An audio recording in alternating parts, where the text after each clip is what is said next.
Alright, so the first step is to get your yarn. So the way to measure that is to pull it so it's the length of your arm all the way to your neck. So it's okay if it's a little longer. It's probably a little safer if it's a little extra. So then you cut it, and you can have a friend help you with this. Alright, so the next thing we need to do is thread the needle. So this part here is called the eye of the needle. We need to get the yarn through the eye.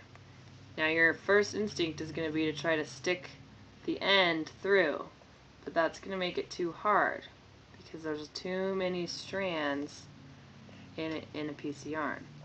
So the easiest way to do it is to fold it around your needle, pinch it really hard. So I'm pinching it with my thumb and my finger, and then pull the needle out. So you want to pull it out with the pointy end out last. And then this little part that I'm pinching is going to be a lot easier to get through the eye. So you just wiggle the needle, the eye, over the piece, and then do you see how now it's through? You're going to pull that until you have it all the way through. So now my needle is threaded. Alright, so now that the needle's threaded, we're going to set that aside. Okay, so now you need to get a tack and your book, and you're going to go to the carpet.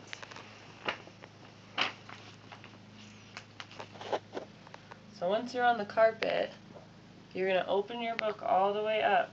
So open the pages. Make sure that you have all of them open and it's totally flat.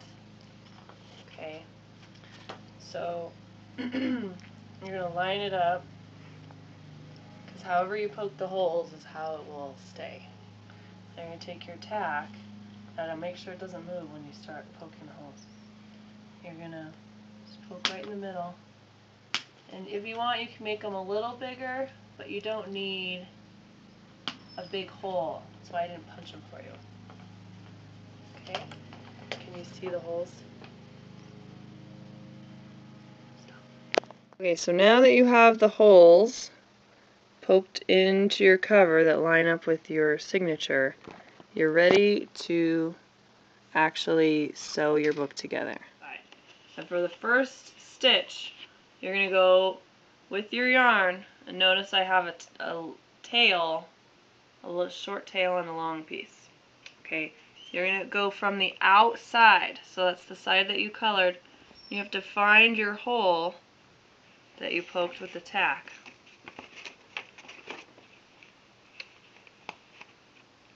Okay, and then you're going to just push it through.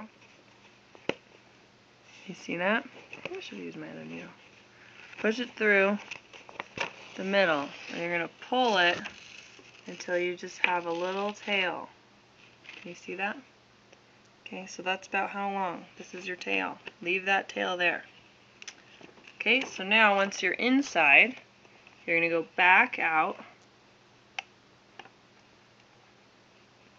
Just line it up with the hole you made. And push it through. So now you're going to go back outside. Okay, so now it looks like this on the inside and this on the outside. You're going to go back through the middle hole again. You go through the same hole you made the first time. So I always try to hold the tail so you don't lose all that work you did. And you're going to pull it. Now when you pull, you always want to pinch your eye. See how I'm pinching it here? That way your needle won't come unthreaded. So then pull that. So now the outside matches the inside. Okay, so we're almost done. Now you're going to go back out the bottom hole, whichever one's left. Flip your book over, and if you need help with this part, I'll help you. But basically you go under the stitch, so see how I went under that loop? Pull it, and then you're going to tie it. So make your loop, go around, this is a pretzel knot. Tie it, tie it again. Don't pull too tight or you'll rip your book. So tie it twice, that way it won't unravel. And then you just cut your, and leave the ends. You don't want to cut it too short. No shorter than this. So I don't know if you can see that. See how tall they are?